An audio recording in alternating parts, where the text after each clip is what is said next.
Syederallah, sejumlah nelayan yang tengah melaut di Teluk Sinabang mendapatkan paket sembako dari pangkalan Angkatan Laut Simelu.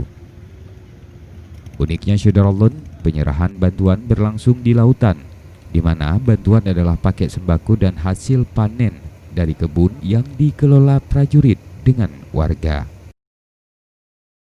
Kegiatan ini menjadi bagian dari serangkaian agenda memperingati Hari Dharma Samudra. Sementara Syederallah, kegiatan puncak ditandai dengan tabur bunga di kawasan Teluk Sinabang dari atas kapal Angkatan Laut Sinabang.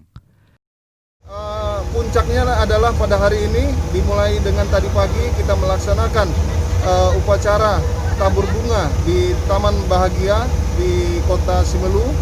Kemudian dilanjutkan dengan tabur bunga di laut, kemudian pembacaan amanat Kepala Staf TNI Angkatan Laut, dan diakhiri dengan rangkaian kegiatan berupa pemberian sembako kepada masyarakat, khususnya masyarakat di wilayah pesisir Kabupaten Simelu. Demikian. Dari Sinabang, Sari Mulyasno, Serambi On TV.